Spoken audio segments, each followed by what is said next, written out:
Good morning everyone. Today we'll discuss next topic of class 10th chapter number 6 life processes. The another process that is important or essential for human beings that are transportation. Blood transports food, oxygen and waste materials. Blood. It is constitute fluid medium that is called plasma. It transports food, CO2, nitrogenous waste in dissolved form, and oxygen is carried by red blood cells, and many other substances like salts are transported in our body. Our heart, that is known as pumping organ. It is a muscular organ which, just like our fist, it has 4 different chambers which prevent the mixing of oxygen rich and CO2 containing blood.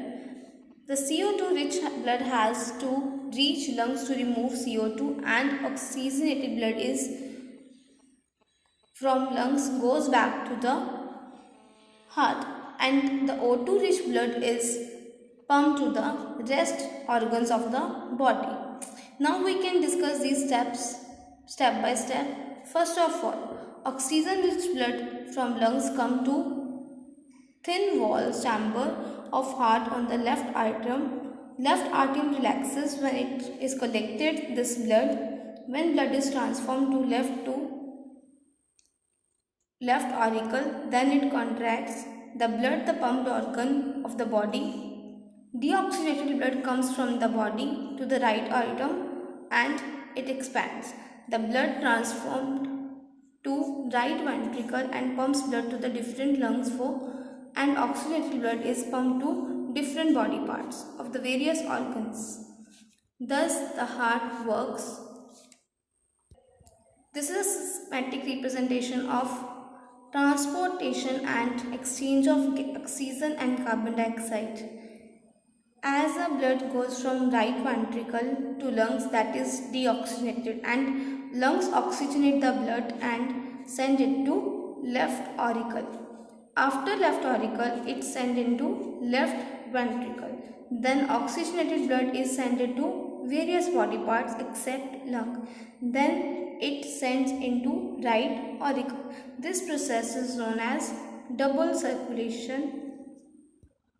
For transportation in human beings, different systems work. First one is blood vascular system and second one is lymphatic system. In blood vascular system, the components are blood, heart, blood vessels, and the lymphatic system has components lymph vessels, lymph capillaries, lymph nodes. Transportation also occur in plants that occur by 2 different components that are xylem and phloem. Xylem transports water and minerals. It transports water and minerals from the vessels and brackets of the roots and leaves that are interconnected to form the water conducting channels. Water is absorbed by these roots, where the most absorption occurs in these roots, that is known as root hair zone, and the water enters cell sac and reaches to the epidermis and allow to enter the pericycle. After that, transpiration occurs and water is transported to the plants. Phloem, it transports amino acids, food, phytohormones and other substances. It transfers in the form of sucrose that is stored in fruits, seeds, leaves, and this process is known as translocation. It requires energy which is provided by ATP molecules, that means adenosine triphosphate molecules.